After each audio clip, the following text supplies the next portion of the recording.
I was a science kid. I love science. I was not raised in a religious household. I would call myself a very hard agnostic. I couldn't help but look at the creation and say, well, I know from my physics that matter cannot be created nor destroyed, yet it's all there. So there had to be some creation somewhere along the line. But in my science classes, what I was told constantly was that the universe was infinitely old. It was just a machine. It ran on natural laws, and I totally believed that. And then when I took my biology classes, I believed Darwin's theory. And by 1966, I know very few people remember 1966 here, right? April 8th was declared God is dead. God is dead. And this was one of the quotes in the article here. Darwinian evolution is fact. The verdict is in. Man is the result of purposeless and natural processes that did not have him in mind. So we just came from spec and evolved and so forth, and it made total sense to me. We had science in cosmology, we had science in design and so forth. But something unusual happened over the next 50 years. And being a science guy, I've tracked this for the last 50 years and was very, very interested in what these scientific discoveries were. And if you're interested in the evidence, it's all in the video casts that are online. But here are the basic facts that we've discovered in the last 50 years or so. So the first 3 years, we had fun investigating the question, the God hypothesis. Has science rediscovered a creator? Has science rediscovered a creator? They found out the universe had a beginning. They thought it was infinitely old before. Even Einstein himself at the time couldn't buy that his theory of general relativity showed that the universe had a beginning.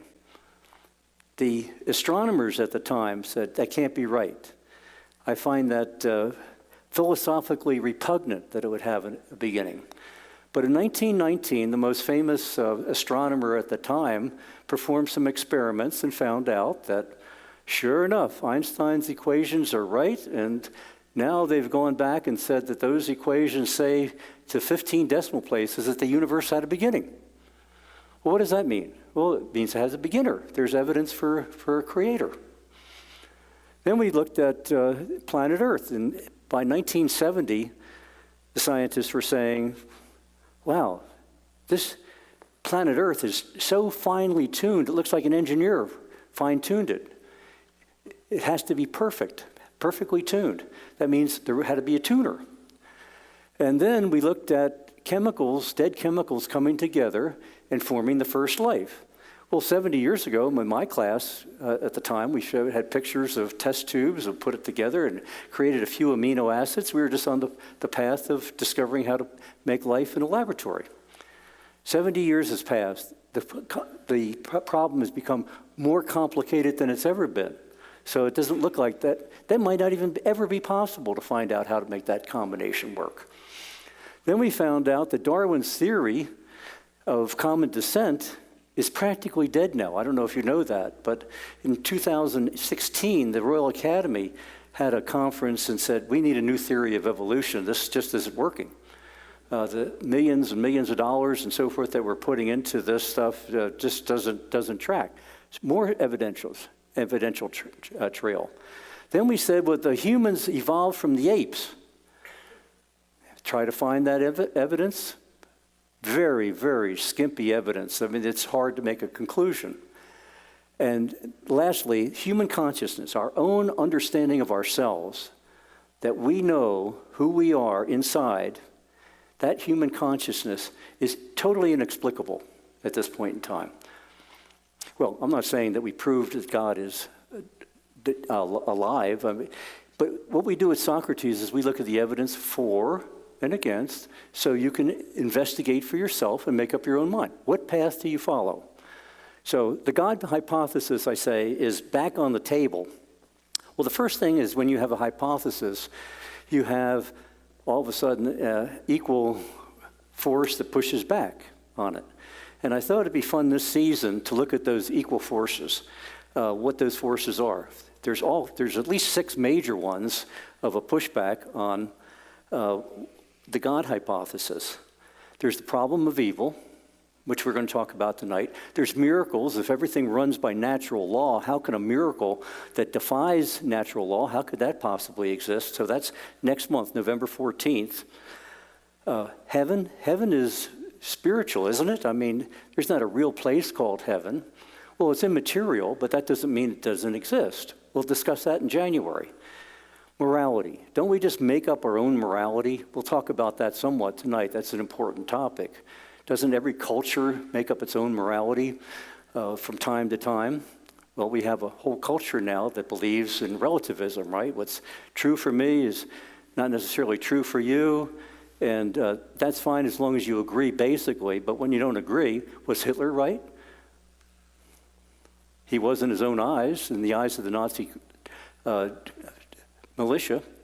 How about utopia? How about artificial intelligence? It's telling us that we can download our brain in the future, and we can have immortality. We can have utopia here on Earth. That's an interesting topic for March. And then we're going to sum it up at the end with religion, the different views that religion have on this and how they take it. So this is going to be the series for the year, and we hope you come back for us. But tonight we're talking about the problem of evil. And the problem, why it's called a problem, is because if God is so all-powerful and all-loving, how can evil really exist?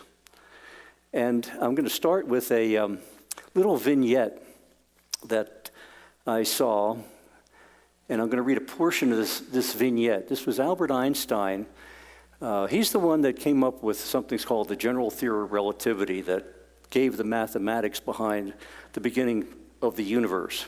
Then Edward Hubble in Pasadena with the Hubble telescope saw that the universe was expanding and it had a beginning. So all that's been put together. But Einstein couldn't believe that the universe had a beginning, so he had to put a fudge factor into his equations to keep the universe in a steady, what they call steady state mode, so that this wouldn't be philosophically repugnant to him. But he believed in a God. Now, it's not the God of the Bible or the God of Islam or the God of Hinduism. He believed in what he called Spinoza's God, which is a God of pantheism, and I'll explain that a little bit later. But he was very interested in this topic. He believed that there was an intelligence in the universe of such magnitude, so far beyond any human intelligence, there just had to be a creator and a fine-tuner. And he invites these 3 clergymen to his house for a tea party at his house in Princeton, New Jersey, which was the home of the Institute for Advanced Physics where he worked. And he had a rabbi, Sylvan Cohen. He had a Catholic priest, Father Brian McNulty, and a Protestant theologian, Reverend Mark Hartman there. And he was going to quiz them on how could this be possible, that we have a God, a good, loving God, and yet have evil in the world. Einstein said to his guests, I accept that the universe had a beginning in time, and that means the universe had a creator. But what I cannot accept is the idea of a personal God who punishes or rewards people. If this personal being is omnipotent, then everything in the universe is his work. So how is it possible to think of holding people responsible for their deeds and thoughts? If he's the one behind all the harm we do to each other, then he's passing judgment on himself. God, then, is the source of the very evil he supposedly judges. For Albert Einstein, the greatest scientist of the 20th century, the toughest intellectual barrier to faith was not the question of whether God exists and created the world. He clearly saw that the universe was designed and orderly, and he concluded there must be, therefore, the result, as he said, of intelligence of such superiority that it overshadows all human intelligence. Can't just be random matter bumping around endlessly in space and by chance creating things.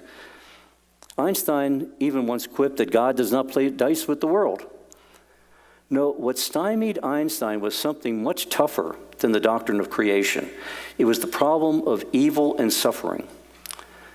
Knowing that there must have been a designer, he agonized over the character of that designer. What was tripping Einstein up? He viewed human beings as complicated machines. Complicated machines. He was a materialist. Materialists believe that all there is matter. Carl Sagan, the famous astronomer that you see on PBS, the cosmos is, all there ever was, all there ever will be. It's just a bunch of atoms in motion.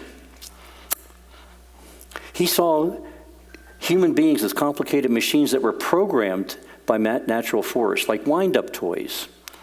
They were not morally responsible creatures with free will.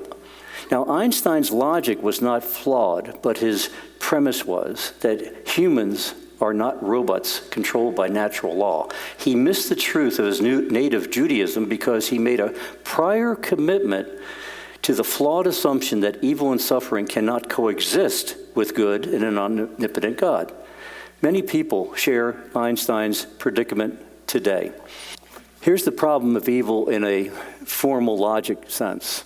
If God exists and is all-powerful and all good, and if evil is all-pervasive, why doesn't God eliminate it? Have you ever asked yourself that question? Why doesn't he just get rid of it?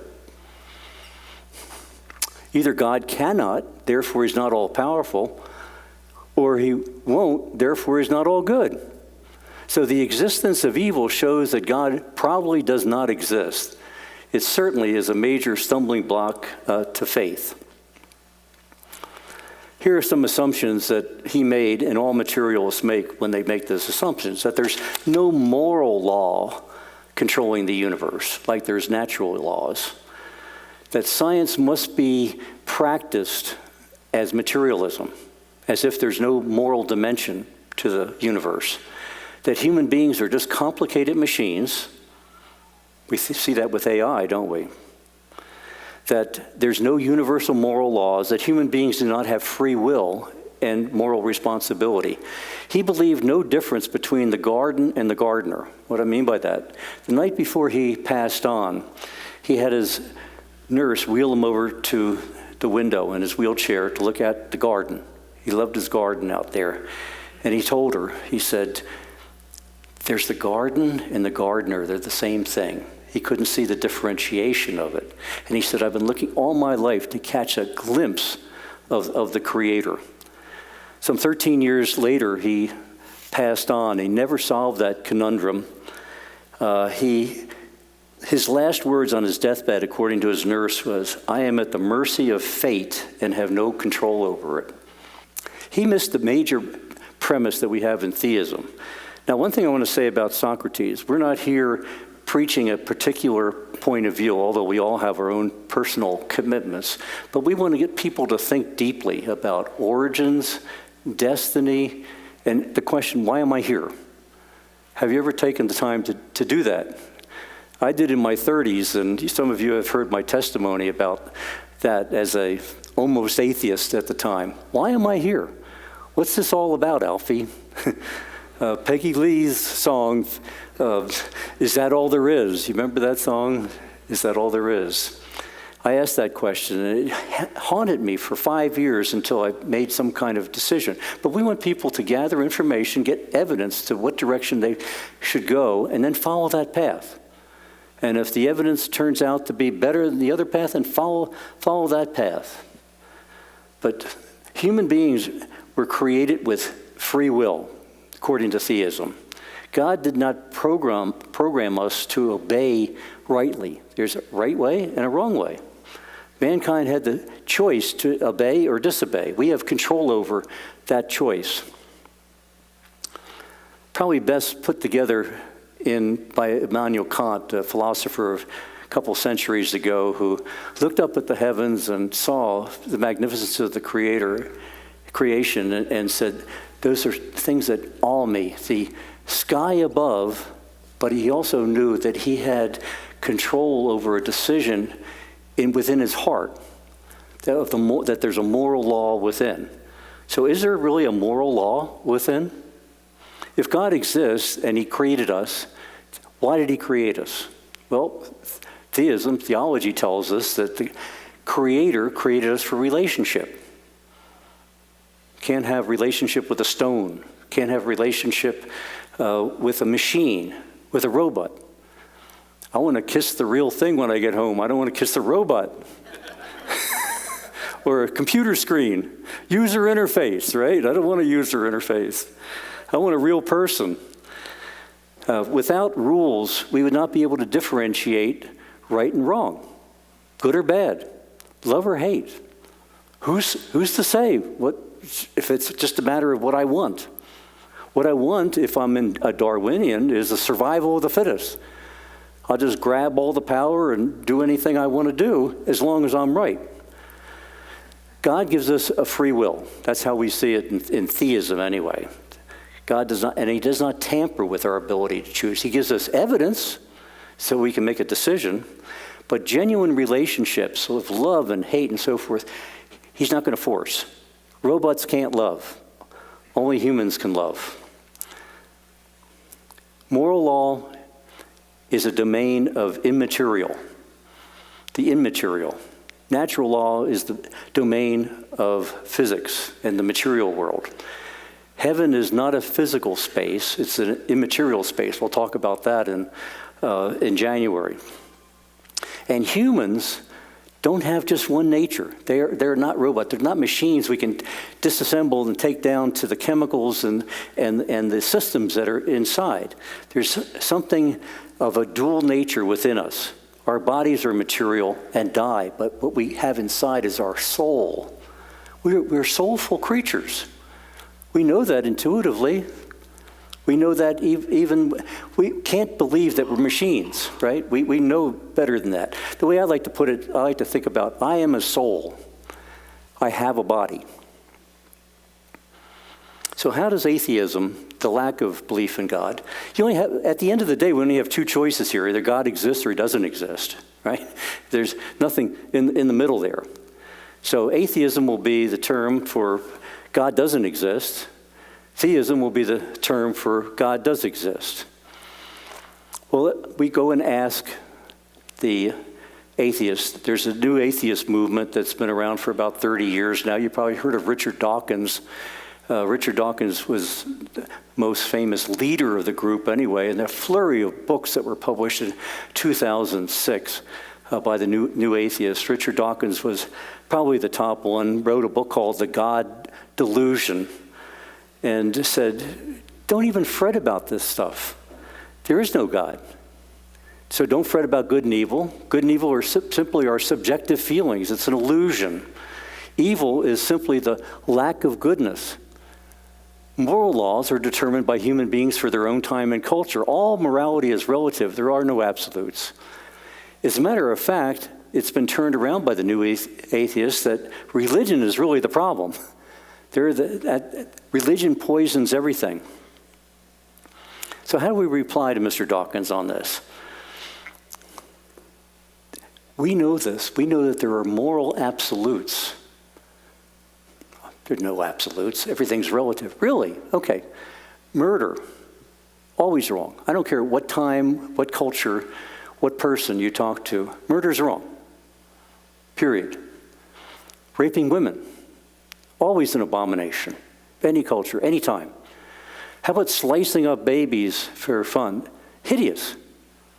We know things like that go on. Always wrong. Where did that incense come from? It didn't come from Darwinian evolution, not a physical process. We know that these are moral laws. How about this one? All men are created equal. Probably everybody here believes that. How can slavery then be judged wrong? Europeans and American slave traders kidnapped 10 million Africans. Arabs contributed another 20 million that they kidnapped. Why not? Great economic benefit to have free labor working for you that you control. Their culture permitted it. The laws permitted it. They had the power to do it. What's wrong with it? Human beings, and I'll put this a but if human beings are created in the image of an infinite loving God, that means that every life is of infinite value. It is absolutely wrong at all times in all cultures to own another human being. So, Mr. Dawkins will say, it's not just a badness that these guys are. Evil is a real force. How about Hitler, Stalin, and Mussolini, Mao? How about the 20th century? 100 million people slaughtered, innocent people. For what? For their moral relativism? Is that wrong? According to them, it wasn't. Nuremberg trials. Everybody said, we're following orders from above. Without some kind of absolute eternal standard, Hitler and Mother Teresa are morally equivalent. They're both dead now. Were they morally equivalent? Is there ever any judgment about that to balance the scales of justice? How about atheist proposition number 2? This was articulated by another one of the new atheists, Christopher Hitchens. Loved him as a journalist. I mean, really a witty and intelligent guy. I loved listening to him. But his objection was, I just don't want to believe in a God because that means there's this spy in the sky. And what he meant by that was, that's just a childhood fairy tale that we've been told. There's no judgment day when a supreme judge will mete out justice. Hitchens said, quote, it would mean a regime of permanent supervision over our lives, a celestial North Korea. What a hideous realm of inescapable unfreedom. We want to do what we want to do when we want to do it. Nobody's going to tell us otherwise. Unless our laws catch us, but we're talking about moral laws that are above the law. Without accountability to a higher law, anything is permissible. Hitchens continues, to accept God is to accept constant surveillance. And since there's no moral authority, there's no moral duties. With one claim, we can just get rid of the judge and the judgment. Okay? What's my reply? What's the reply to Mr. Hitchens? There has to be an ultimate judge. Think about it. Again, Socrates is about thinking deeply for yourself on these matters. Think about this. For right and wrong to be meaningful, and you all have a moral compass. You all know this is right and that's wrong for yourself. But to that be meaningful, we have to have a judge above the law. Otherwise, Hitler and Mother Teresa are morally equivalent. No moral accountability, no punishment and rewards. Nazis at Nuremberg, if you ever watched the Nuremberg trials, we were just following orders from above. What's wrong with that? There has to be a law above the law to adjudicate this. If the scales of justice are never balanced, we live forever in moral anarchy. For ultimate justice, there needs to be an ultimate judge with perfect knowledge and balance and power to balance the scales. Isn't that a definition of what God is? Omnipotent, omnipotent, omniscient, all-knowing, all-pervasive, knows everything that's going on. We don't like to think about that, but how else would the scales of justice ever be balanced? Objective morality and an ultimate judge must exist.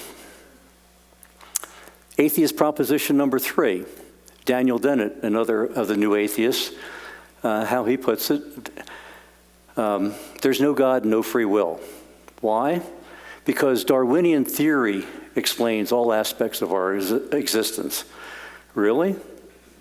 Darwinian theory has problems even with the material aspects of survival of the fittest, let alone what's going on inside, what our moral character is. There's no connection. Consciousness, he says, is the brain's illusion of itself. I don't know what to do with that information. Maybe you do. I don't know what to do with that information. I know I have consciousness. I know what I'm doing up here. I can see everybody. I can relate. That's an illusion. What does that mean? He says our subjective understanding of ourselves is an illusion. Well, I know I have a subjective understanding of something. When I see Dick standing up there, sitting down there, I know something about Dick. And I can think about, well, let's see, we played cards 2 weeks ago. but I also see him physically. So I see him in my mind. In my mind, I see about a relationship. I know what the color red is because I know about it, but I don't know what you see when you think about the color red. These characteristics of our consciousness are called qualia. We can't say that it doesn't exist. Without qualia, we're just robots. We're just programmed machines. Dennett had a primary agenda here. He was defending material science against religion, so I can give him a buy on that. But I am more sure of my subjective internal self, of myself, than I am my consciousness, than I am even about the reality out here. I mean, sometimes the light and my senses are thwarted, but my qualia, what I understand in my mind is firsthand. My mind can control matter, not the other way around. My internal sense of guilt and shame exists, and materialism can't explain any of it. So, why does God allow pain and suffering? The greatest minds in history have wrestled with this for centuries and so forth. We don't absolutely know for sure, but we've read their works and seen what they've done. We don't have complete answers on any of this, a lot of mystery, but we can offer some meaningful observations and can make a dent in understanding. C.S. Lewis put it this way: God whispers to us in our pleasures, speaks to us in our conscience, but shouts to us in our pain. Pain is God's megaphone to rouse a deaf world. One thing suffering does is focuses our attention on why. Material things and escapism satisfy just for a time, don't they? And without an external higher reference point to which we can define ourselves, we find no reason for living. Viktor Frankl was a German Jewish psychiatrist that was caught in the death camps, concentration camps, and he helped his fellow refugees in the camp. And he observed something. Most of them just perished, but others stayed alive. Why did they stay alive? They had a why to live for. And he came out of that experience and he said, those who had a why to live could endure almost any what.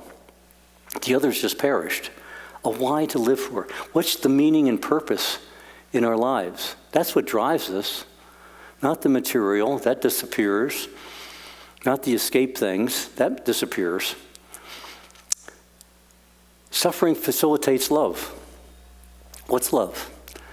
Love is giving of yourself to another person. It's a relationship, isn't it?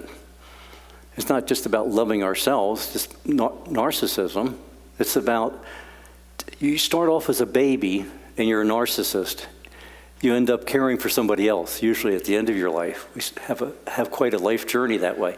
But love is the most powerful force on earth. Everybody knows that. All you need is love, right? The world needs now is love, sweet love. If everybody loved one another, would we have the evil and suffering? No. Love is not explicable by materialism. Only human beings can love. Robots can't love. And love must come from this creator. It's the only other source. There's no material source for it. It has to be a spiritual source. And love must be activated by free will. I love you is some of the most powerful words that anybody can say to another person. But one can choose to ignore that. They can be self-centered. If they really want to love somebody else, they're going to look for the benefit. They're going to sacrifice themselves for the benefit of another. And even if you turn that around and hate, God is not going to override the decision. So free will is something that has been God-given, but we put our hand on the control panel there. This suffering matures us over a lifetime, as I said about being a screaming baby. That's all they think about. I want my bottle. Then they get to be 2-year-olds, and then they're even worse, right? Can't be controlled. But they have to be independent. Just think about the drive that we have to go from baby to a 2-year-old to a teenager, and then to 30-year-old, and then to a 60-year-old. Look at the maturing that takes place over time. We have to learn how to take care of ourselves from being that narcissist baby, and then we have to learn how to love another person.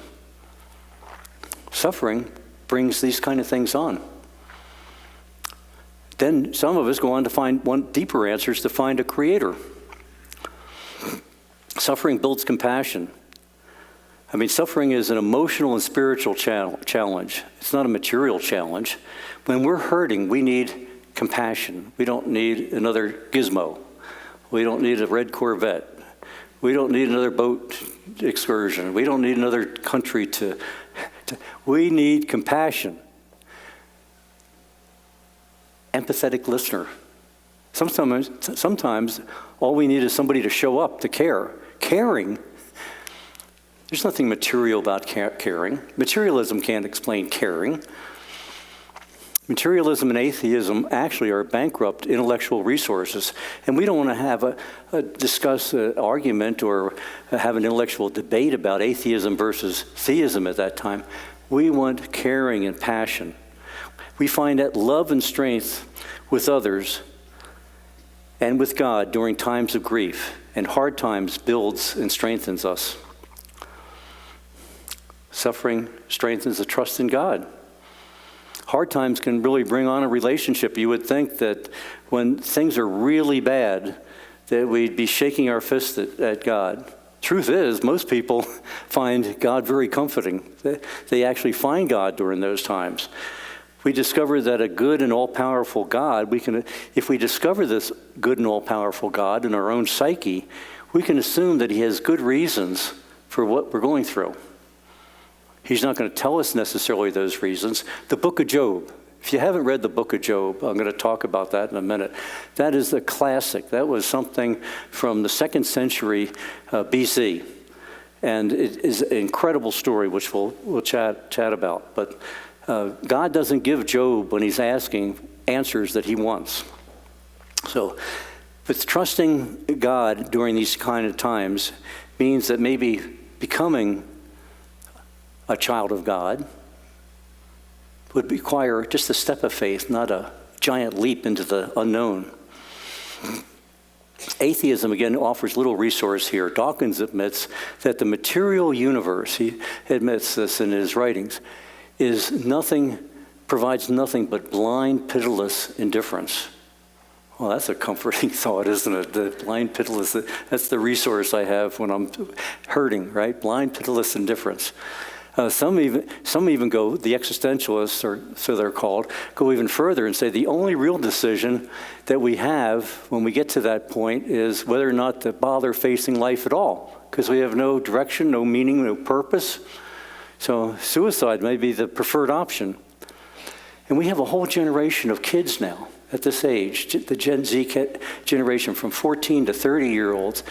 They are the most confused, depressed, anxious, overly medicated generation yet, because we don't talk about these kind of things with them. Book of Job. Ancient story. Some even believe it's one of the most ancient accounts that exists. There's a cast there. There's God, Satan, who's the opposition to God, and there's Job's friends, which are trying to figure out intellectually what's going on. Why is Job having all these problems? He has boils. He's declared in the plot to be the most righteous person on earth. And God allows Satan to go and tempt Job. And Job is just there in misery for 37 chapters. His friends are saying, Job, you must have done something wrong. I mean, it's obvious you did something wrong. God wouldn't allow you to suffer like that. He says, I didn't do anything. Oh, Job, you did something wrong. Why don't you figure it out? Four of his so-called friends tell him that. And all the time all along, he's asking God, why am I suffering? What's going on here? Job gets no answers from God. At last, chapter 38, God speaks to him. And the interesting thing is, he doesn't answer Job. He doesn't explain himself. But what he does is he dramatically demonstrates that he's all good and all-powerful. And this has quite an effect on Job. Reading the dialogue, I really get a kick out of it. I can imagine it's like watching Einstein trying to explain general relativity to a little-neck clam. Job he's listening to God's explanation of his power and his awesomeness and so forth. But Job finally has an aha moment, and he sees the awe and wonder and beauty and love of his Creator. And he goes, I'm asking the wrong question. I repent. I don't demand answers anymore. And he decides to trust his Creator. And the story ends, Job is healed, his fortunes are restored, in fact, twofold, and is given prolonged life. He releases himself into the hands of what he believed was his Creator. So what I got out of Job, and you're going to get some, I encourage you to read this story and see what you get out of Job. But what I got out of Job is there is a Creator, and I'm not him, for a start.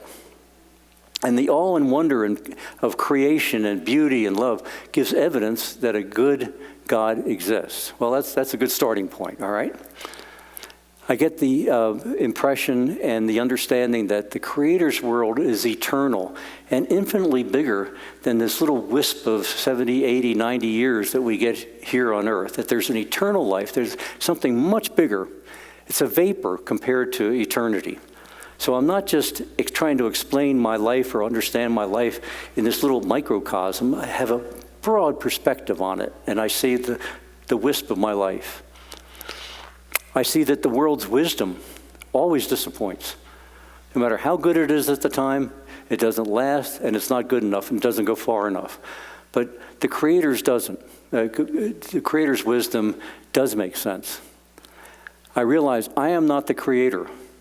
I don't know His purposes. Yet I want to control things myself. Maybe sometimes I should just release to the Creator's purpose.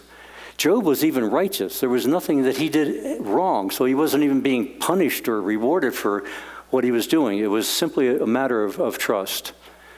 And I've realized I can choose to put my destiny in my own hands, or I can put my destiny in the hands of the Creator. Everyone must choose that for himself. Here's the $64,000 question. Why do you do it that way? I don't know. All I know is I can follow the evidential trail between atheism, with no God, no answers, or I can follow the evidential trail that I just answered the new atheists with. St. Augustine put it this way. He said that the Creator, thou God, has made us for yourself, and our heart is restless until it rests in thee. I want a peace. That's what I wanted in my 30s when I went on my search. I had fame, fortune, status, leadership, power, security. Had that as my mantra. It was wired in my brain, and it worked for a while. But then what's this all about, Alfie? Where's this going? There has to be some bigger reason. We're going to have Greg, and Greg has an interesting chapter of a philosophical organization here in Catalina, and he holds these kind of discussions, and he's become a good friend, and we like to chat back and forth on this kind of thing on an ad hoc basis, and that's what we're going to do next. Then we're going to open it up to the audience to have a chat with you, and then we're going to go to dinner, and hopefully some of us will chat with that too. Thanks, Greg. Absolutely. Thank you. Well done, Stu. I have to admit that when I heard that the first session of this season was going to be about the problem of evil, my jaw kind of hit the ground because, like you said, for 2,000 years, nobody's really been able to know for sure why God allows such suffering. But I think it's a good place to start. You know that is probably the number one knock against a God in today's culture. That's at least what I see. Why do you think that is? Why do you think that concerns people so? You know what comes to mind when you ask that is Thomas Nagel. Remember Thomas Nagel? He wrote a book on mind and cosmos.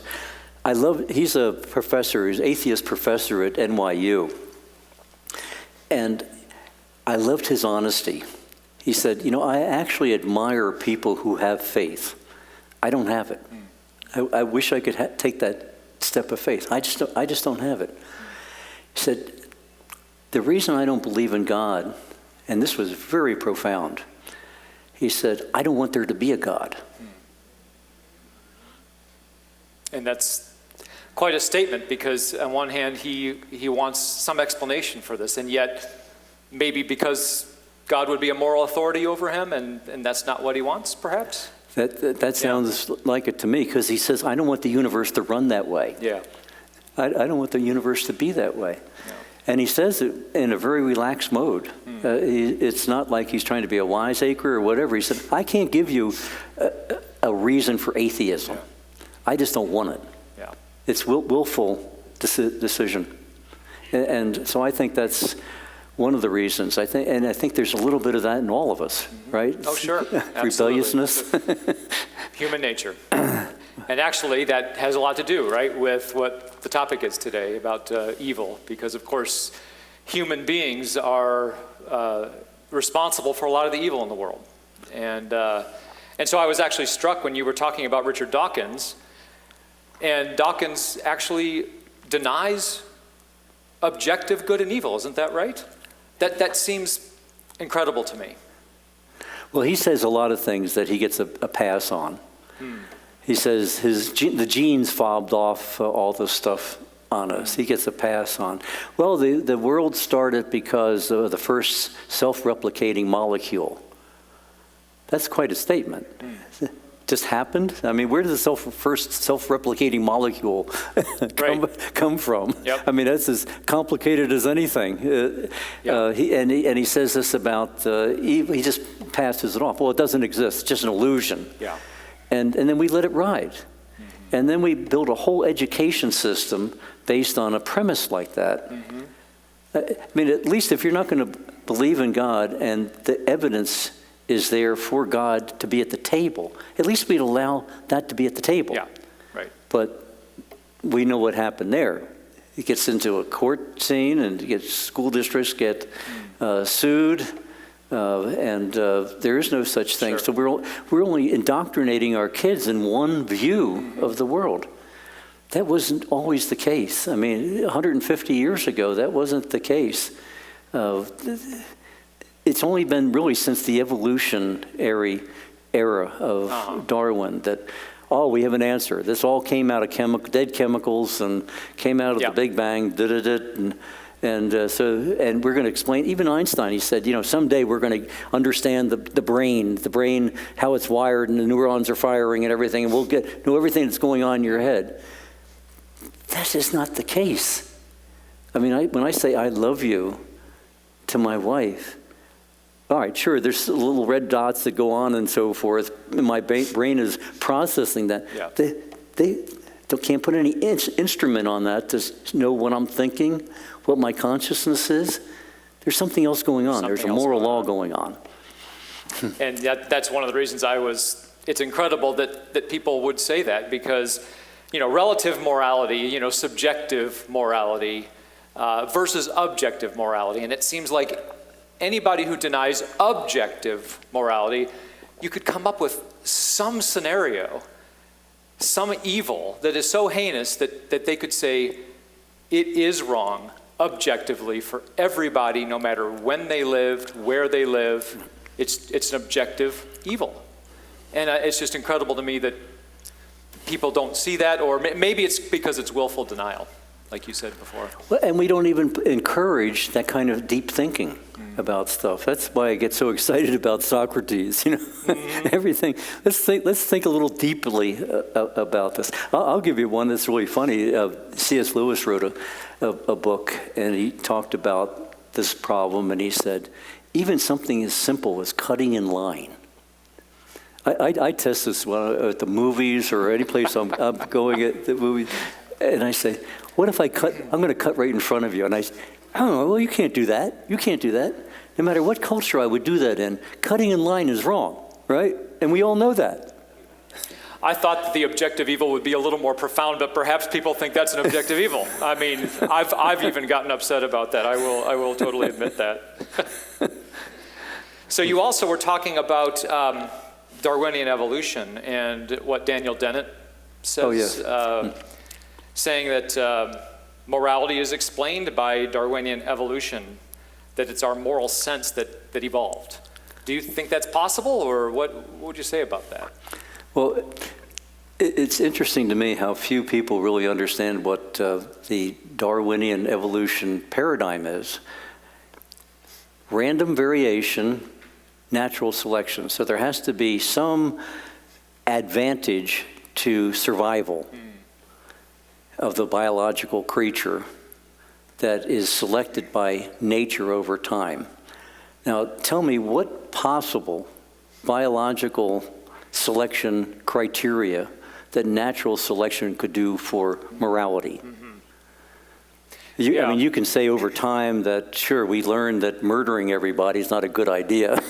Right.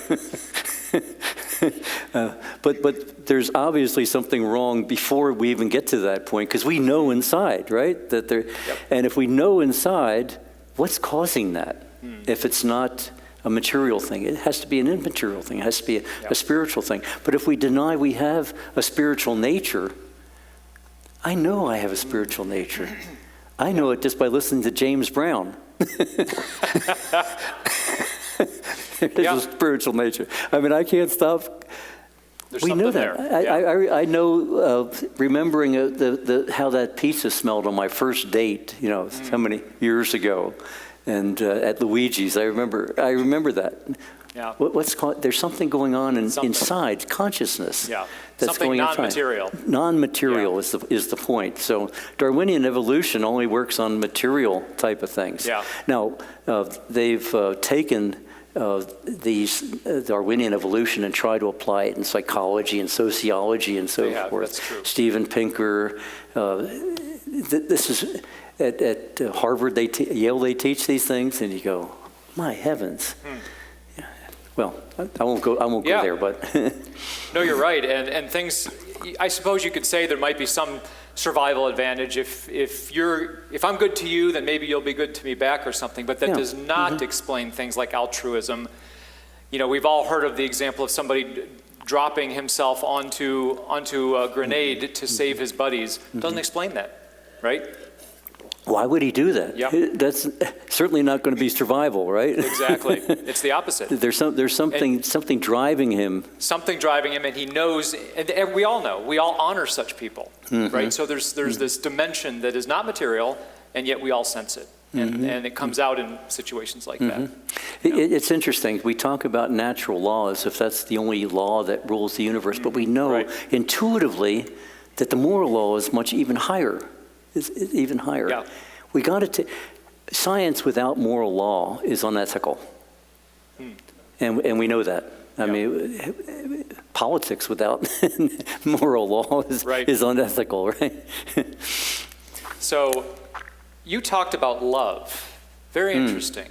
Can you expound on that a little bit? Because you related it to free will, but can you expound on that? Just what do they have to do with today's topic exactly? Well, think about, I think, when I think about that, I think about a baby being totally, all he cares about is being fed, right? Doesn't know how to love its mother or whatever, knows what comfort is. And as he grows and he understands that there's a relationship, love is a relationship. You don't love yourself. You have to be in a relation category. So you learn to love your mother, and then you learn to love your parents, and then your family, and your siblings. And then all of a sudden, you become a teenager, and you learn to love the opposite sex, right? My daughter just turned 13 a month ago, so be careful. This is very close to home, yes. And she doesn't want that big surveillance in the sky either from her dad, right? None of us want that surveillance. Exactly. That is a real issue. But anyway, love is something where you're giving of yourself to another person. You're seeing something from another point of view. Seeing it through your spouse's eyes. That's a huge deal. What is that? I mean, that's certainly nothing Darwinian about that.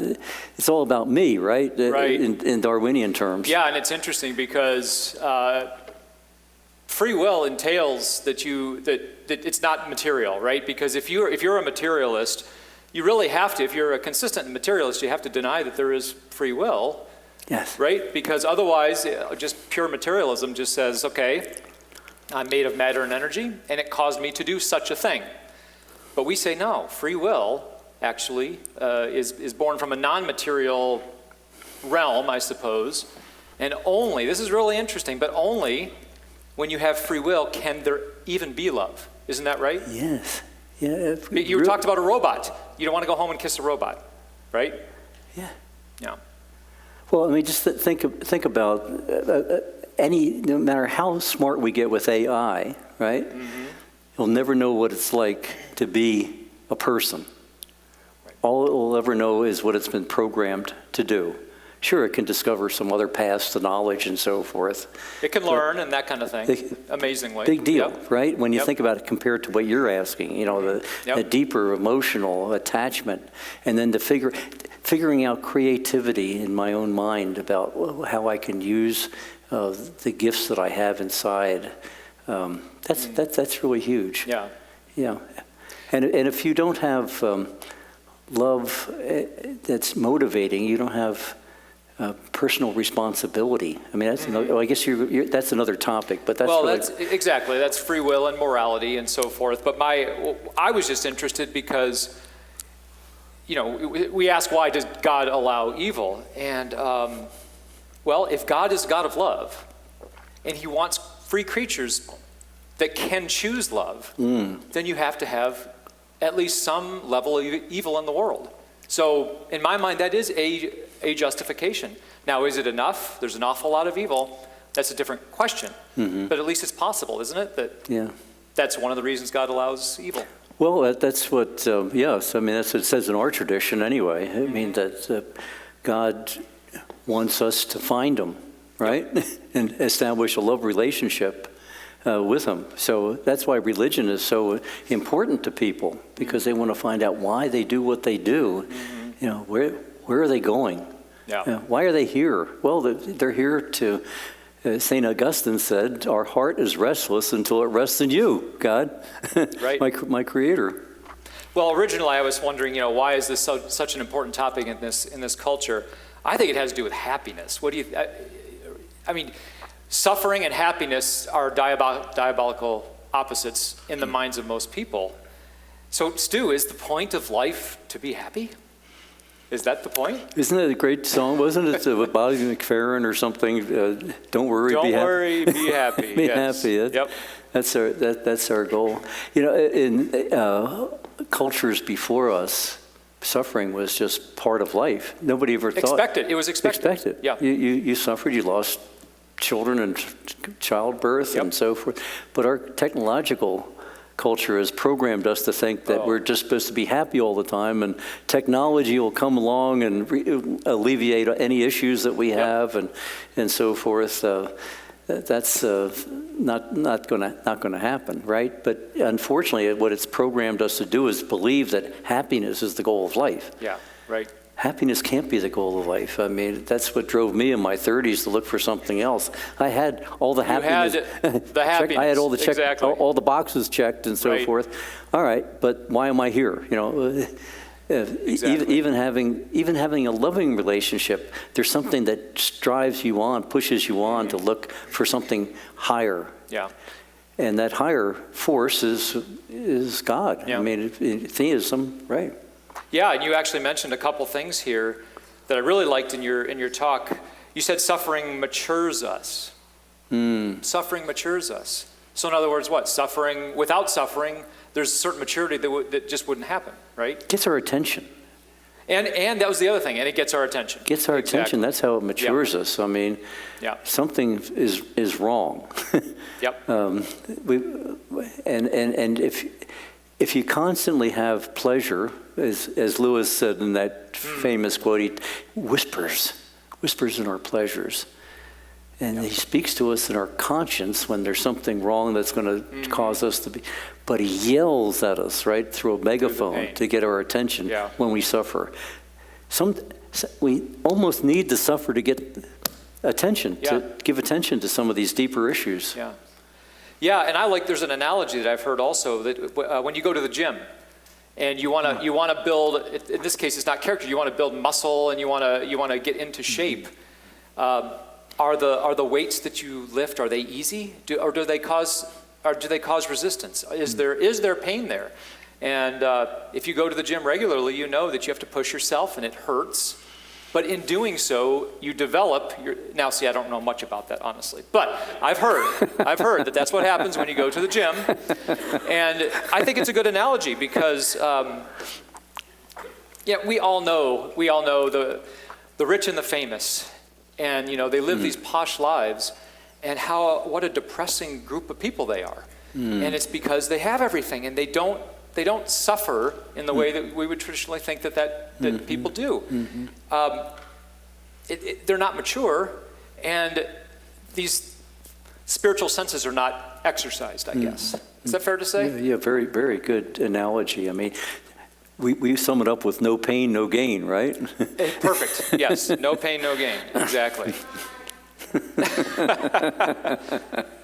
Anyway, so I thought that was really interesting that, we're here discussing why might an all-powerful, all-loving God allow suffering. And so we just want to make sure that we at least give some possibilities. And one of them is that it matures us and it does get our attention. I like what you say, it might be this way because we're not going to prove God or know God. All we can do is amass evidence and follow the trail and then ask ourselves and think deeply about these things and decide for ourselves.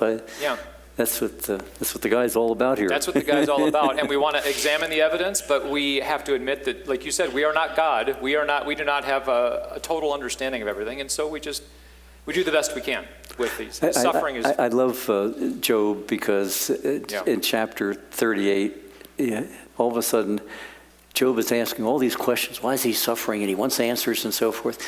And God comes on the scene and doesn't say anything to him. He doesn't explain them all. He just says, where were you when I did this? Where were you when I did this? And it goes on and about where were you when I gave the vegetation for the animals to eat? And where were you when I designed this system and so forth? And you think, what in the world is going on? But finally, he goes, oh, okay, I'm supposed to be in fear of this immense thing that's way beyond anything I can. And you almost have to say, well, that's not an answer, but at the same time, it's a direction for me to think that somebody that powerful, and if they demonstrate their knowledge and they demonstrate their power and they demonstrate their love, that they must have a reason. So it's a matter of trust at the end. But it's a small, to me, it's a much smaller step of trust than it is that Christopher Hitchens and our new atheist friends have. They just want to do what they want to do when they want to do it. That's very dissatisfying. I mean, I was there, been there, done that. It doesn't go anywhere. So we both have an understanding problem. Neither of us are going to understand perfectly why there is the suffering in the world. But you're saying that theism offers good answers. I think there's evidence for that, and your contention is it's better evidence than perhaps atheism is. Well, it's better than blind, pitiless indifference. That's for sure. Which is what Dawkins said. Exactly.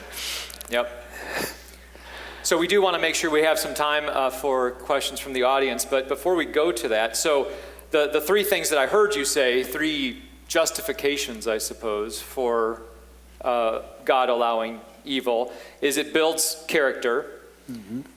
We talked about what's called the free will defense, which means in a world of love, you do have to have some level of suffering. And suffering drives us to seek meaning and purpose and God in our lives. And that's the fount of real satisfaction in life, right? I found that to be true in my life. And I found it to be true in a lot of lives and so forth. And I find the people that don't wrestle with those issues, kind of depressing because they don't have answers. Yeah. At least these are answers, and they're meaningful answers. Yep.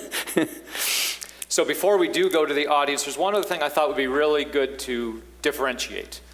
And that is, there really are two different types of problems of evil. One is the intellectual problem of evil.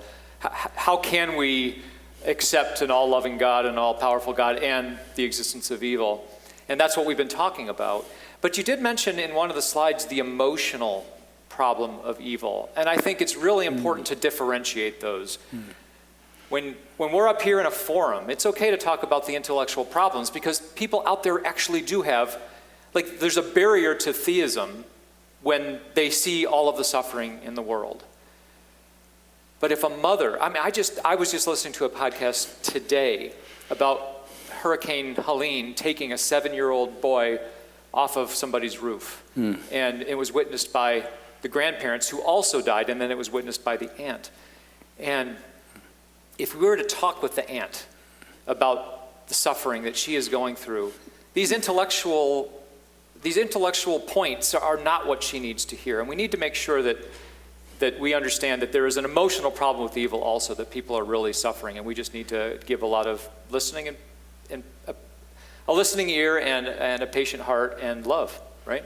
For these people. Well, that's when this gets zipped. What that grandparent needs is somebody to come alongside, bring them a meal. Yeah. Needs somebody just to be there and maybe pray with them and love them and to care, even just to care. Intellectual problems are one thing, like you said, in a forum, and we can have debates about theism versus atheism, but at the end of the day, it's the human relationship that is huge. Why does God allow that boy to be taken? I'll just tell you personally how I feel. This is not an intellectual argument, but as I mentioned when I got what I got out of the book of Job, was that my life is but a vapor. As soon as I started seeing my 80 years or whatever as just a small part of the eternal life, and the fact that it's not just a material body, that I have a soul that is immaterial too, that will live on, then I have a much broader perspective on things. And it's not just what happens to me right now. It's what happens in the future, what happens in the eternal scope of things. And so I define look at things in a much broader perspective. And that's helpful. And I would visit somebody in a hospital and I would feel like that. Looking at where their spiritual life is. What's going on inside? What do you think is going to happen? If I was an existentialist, like we talked about here, that wouldn't make any difference. I mean, because I'm not going to get out of this. How do people with the diagnosis that they're going to die in 6 months? Where do they think is going to happen? Are they just going to expire? Why don't they give up? Why don't they just take the black pill right now? And that's what happens in our culture too when we talk about worrying about life versus death and what control we have and so forth, rather than maybe turning it over to your creator. Well put. Dick, I think we should take some questions from the audience. I have a question that someone gave me here, and I'd like to read it. And it says, I understand your contention that we have free will and that evil can come from the hearts of man, and therefore suffering can result. But Greg mentioned the suffering of the devastation from the recent hurricanes, and I can't wrap my head around the fact that it's just because we live in a fractured world. Can you help me? Mm-hmm. Well, why don't you continue on, since you brought it up, Greg, and maybe you can continue on with that, and I'll jump in. Thanks, Stu. Okay. we have to have a huge amount of humility in questions like this and say, first of all, that we don't know for sure why God would allow such things. Because, of course, a hurricane is not from the evil hearts of men, right? We can all understand when evil is done, but through somebody's evil action, that evil results from that. I love Dr. Hugh Ross, and he actually has an interesting idea about this. Again, I wouldn't tell this to the aunt that just witnessed such a horrible thing, but we all know, and if you attended these sessions last year, we were talking about the fine-tuning of the universe. The universe is completely, and the earth is completely fine-tuned so that life can exist.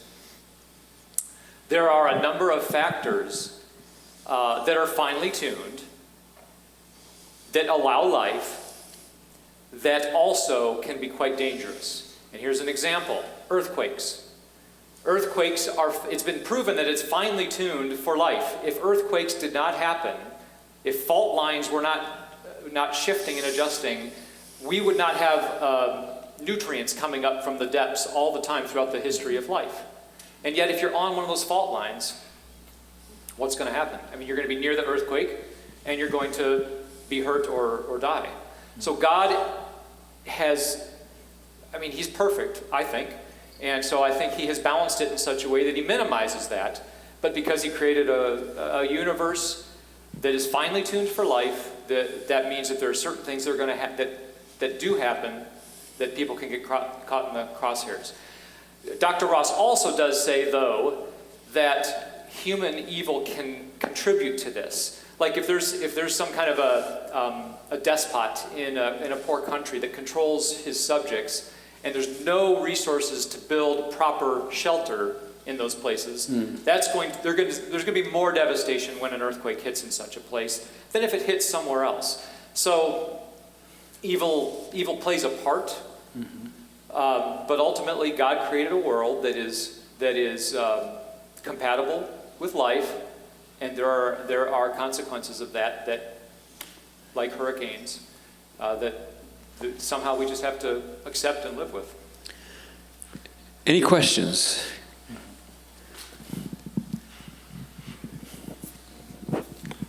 I think this whole discussion is fascinatingly relevant to a very significant current public policy topic, which is this idea that if we push artificial intelligence far enough, it's going to become really dangerous. And part of the fear that people gin up around this is that it will become conscious. It will become self-aware, self-defensive, self-advancing. My own feeling is that that's just a silly pipe dream. I mean, an AI engine is a big, complicated computer program. Now, they can be dangerous. They can have self-reinforcing do loops that go haywire and start fires and do things that their creators didn't understand because it's got bugs in it, right? That happens. And what's interesting is I think right now what's happening with AI is that we're beginning to realize that this search for a single big, huge, all-intelligent AI engine is a pipe dream. And what you're starting to see is the research going into specific, smaller engines for particular problems to become essentially assistance tools for a human intelligence, which is a whole very different view of the world and one more compatible with the one I think that you're pushing. Yeah, I agree. I mean, that AI will not ever be conscious in a human sense. It will appear to be conscious, but when the IBM computer beat the top Jeopardy players, it won because it could look up in a database, it could look up and understand the answer. But how did it feel about winning the game? Did Big Blue take out Lady Pink after for dinner?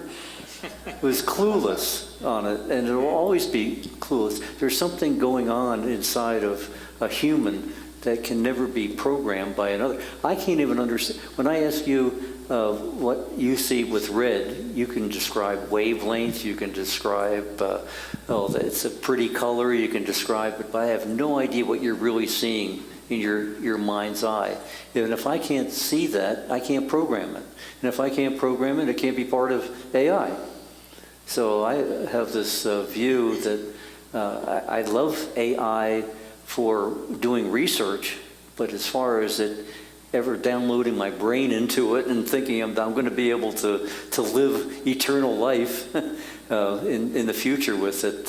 So thank you for the comment. I'm Rippy Kahnemow. I taught ancient Greek. I always had a hard time distinguishing between Socrates and Plato. Because we know that there was a Socrates, that he was a teacher, but everything we know about him, we know through what Plato says about him. I recommend you look at the Timaeus by Plato, where he discusses the creator. He uses the word demiurgos in Greek, which means a painter could be a demiurgos, an architect. He uses it for the creator of the universe. He uses the same word. He calls it a creator. He rejects the 12-God theory and comes down to the one God. And his view of good and evil is summarized in what happens to the soul after death. Because the pure soul after death, all of the pure souls kind of unite. And my professor of ancient Greek at the University of New York University, Seth Benedetti, used to say, think of heaven in Plato's world as a huge lake where all the good souls exist. And all the souls that committed evil cannot be there, and their punishment throughout eternity is to circle around and not be able to land in this pure form where Plato's world, where Plato identifies as the good versus the evil. Plato is one of my favorite characters. Now, Plato was Socrates' student, right? Yep. And Plato was Socrates' student, and Aristotle was Plato's student. Yeah. And Aristotle was the first to say the world has a beginning, therefore it has to have a demiurge. A demiurgos. And he said, if it had a beginning, logically, it has to have an end. Absolutely right. My favorite painting, we have it hanging in our living room, is the School of Athens. Are you familiar with that? I've used it in the past many times. And you have Plato and Aristotle having a debate in the center of this picture. And you have Plato going like this. He's explaining things from a transcendent standpoint, that there has to be a creator. Now, it's not a creator like we understand in the Judeo-Christian ethic. He called it a form. It wasn't a personal, but there has to be something transcendent beyond the material universe to give things a design and purpose. If it doesn't have a design and purpose, it couldn't really exist. And Aristotle's down with his fingers pointing to the ground. He's looking at the particulars, and he's saying, well, all these particulars have to be classified and understood. Well, those two, design and purpose and material and operation, you understand those four whys, then you understand what something is. And unfortunately today, the way science is studied, it eliminates this part. It just studies what is down here. What the material is without the design and purpose. There's a new science called intelligent design. And this is, in the last 30 years, has made some amazing progress in quantifying what we mean by design, that there is really design in the universe. And it's rejected by material science. You can't teach this in school. You can't even have a student bring up intelligent design. That's how far astray from the Plato and Aristotle schools that studied this kind of thing and had debates about it. Interestingly enough, Plato was a spiritual, and Aristotle was scientific. So if you were looking at the two, they're almost polar opposites. Plato dealt in the world of the mind, and Aristotle dealt in the world as we see it. Well, is the universe, is it a giant thought, or is it a giant atom? You know, I mean, we should be discussing that kind of thing. In fact, the universe is looking more like a giant thought, like a mind that's behind everything, than it does an atom or material. So I'm all for allowing this kind of debate and discussion in schools. So thank you for your comment. We have a question here. Yes. Given that God is infinite and has been in the universe since the universe began, is it also mean that God, therefore, has an infinite capacity for evil and suffering? Well, God has an infinite capacity for good or an infinite capacity for evil. But He's given mankind that choice to be able to decide which way He's going to go. So, all right, maybe I'm missing. Did you hear? The question is God's capacity. What's God's capacity for evil and suffering? Yeah, I think you have to go back to God's nature in this case. We believe that there's evidence that God has a good nature, that his nature is the good, is love. And so I suppose an all-powerful being could theoretically have infinite power to do evil, but because... To accept evil. Evil is occurring all the time. Right. And it's going to happen forever. So God must have an infinite capacity for evil and suffering, to look down upon us and see all the suffering. Infinite capacity. Isn't that true? I suppose that's true, but it's at least possible that in a world, only in a world, what we believe is that God wants the maximum number of people to freely choose him, to love him. And it's quite possible that only in a world with the level of evil and suffering that we do see, it's possible that the maximum number of people will freely choose to love God. We don't know that, but it's a possibility. And what I do is I just hold on to my faith in God and that he is essentially good. I had read that someone who criticizes a God for evil is like criticizing an author for revealing the plot too early in the book. And that always kind of resonated with me. I don't know why. Other questions or comments? Let me take one over here. And right behind you as well. I have a comment. I've sat here and listened to this, and I find it very interesting. However, I keep hearing the word evil. I keep hearing the word God. I keep hearing all of these things. What I'm not hearing is the word Satan. I'm not hearing about what is evil and who is evil. I'm not hearing about a fallen angel that fell and made us a fallen world. We are a fallen world. That's what we live in.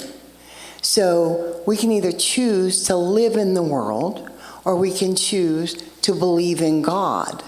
Those are the choices. That is good and evil, is the way I've taught or heard it. It's why I read the Bible, and it's what I understand.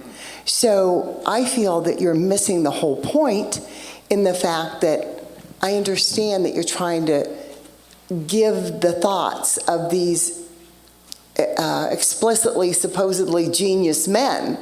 However, you're overlooking the truth, and the truth is in the Bible about good and evil. Just as there is light and dark, and that darkness is the absence of light, am I correct? There is also good and evil.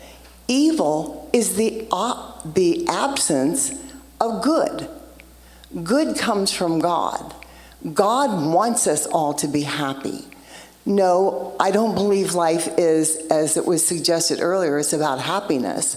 I believe it's about serving the God that put us here to do the right things and to teach others, as Jesus said, to follow and do good and to spread his word so that the next generation can be better. I feel that that's why we in this world currently are suffering so much, is because we have allowed the evil to permeate and become the lead instead of God. That's how I feel. If I was teaching this in a Sunday school class, I would have said exactly the same thing. The purpose of the Socrates is to open up minds to even question the deeper things of life. But as a Christian, I believe in the Bible and I believe what you just said. But that's my personal opinion. So if I was lecturing to the Sunday school class, I would say, right on. But wasn't the purpose of the discussion. It was to get people to think deeply about these things who haven't thought deeply about them before. So this is not a church-sponsored activity. But thank you for your comment. Personally, I'm with you. I really like what she said. I think it makes sense. My question is, how do you define evil? There's tragedy. People die. There's hurricanes. There's all kinds of bad things that happen. We suffer. But is that evil? Is that the same thing as somebody taking the life of somebody else? Is that the same thing as an injustice that's committed against a whole group of people? I think evil is something different from just suffering and tragedy. And my question is, how would you define evil? Evil is, and the lady mentioned Satan, evil is the enemy of God. Evil is the satanic representation of the enemy of God, which is the opposite of good. Evil is Satan, who is the father of lies. Now, I'm telling you from my personal experience here and my personal understanding as a Christian. And it's one of the reasons I became a Christian, as a matter of fact, because I couldn't answer the questions in a secular way. There was nowhere to go except for the Bible. So I found the Bible and dusted it off and read it and found God that way. So personally, I agree with you, and I would say that evil is being the opposition of God is manifested in what we call Satan. And that's why the book of Job is so interesting, because you have a discussion between God and Satan. The book shows that Satan is a created creature, but he rebelled. He had a free will to rebel against God.